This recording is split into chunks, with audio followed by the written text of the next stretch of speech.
Hello viewers, আসসালামু আলাইকুম। কেমন আছেন সবাই? আশা করি ভালো আছেন। আমি আজ একটা খুব সহজ নাস্তা রেসিপি করে দেখাবো। তো প্রথমে আমি এখানে কাঁচামরিচ, পেঁয়াজ, ধনিয়া পাতা একদম ছোট করে কেটে নিব। তো এই নাস্তাটা তৈরি করতে পেঁয়াজ মরিচটা একটু ছোট করে কাটলেই ভালো হয়।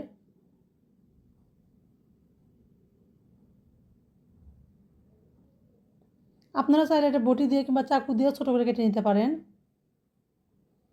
তো আমার পেঁয়াজ মরিচটা কাটা হয়ে গেছে, এটা আবার আমি একটা প্লেটে ঢেলে নিব।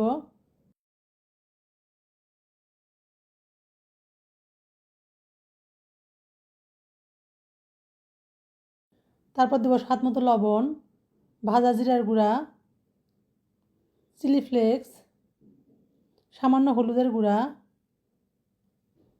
বেকিং পাউডার দিয়ে ভালোভাবে মশলার সঙ্গে এগুলো মিশিয়ে নিব। তারপর এখানে দিব 3টা ডিম। এবার ডিমগুলোকেও পেঁয়াজ মরিচের সঙ্গে ভালোভাবে মিশিয়ে নিব।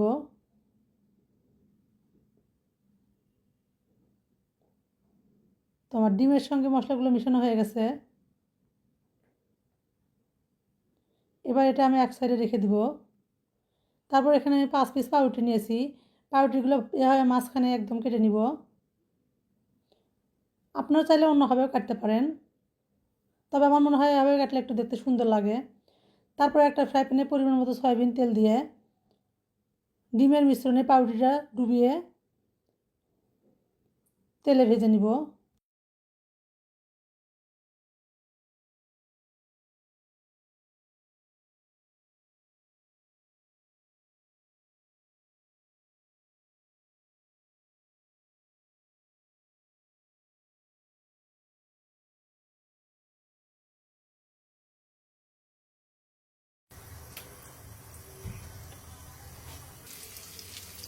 চুলার আঁচটা একদম মিডিয়াম হিটে রেখে আমি ভেজে নিব।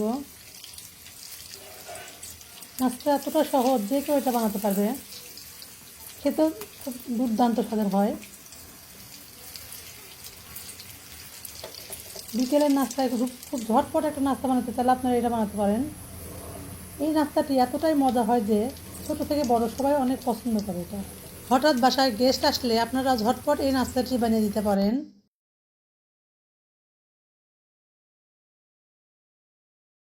তো নাস্তাগুলো ভাজা হয়ে গেছে, এবার এগুলো আমি একটা টিস্যু পেপারের উপর উঠে নিব। তো এভাবে আমি সবগুলো নাস্তা ভেজে নিব। আপনারাও একবার বাড়িতে ট্রাই করে দেখতে পারেন। ভালো লাগলে পেজটি ফলো দিয়ে পাশে থাকবেন। Thanks for watching the video.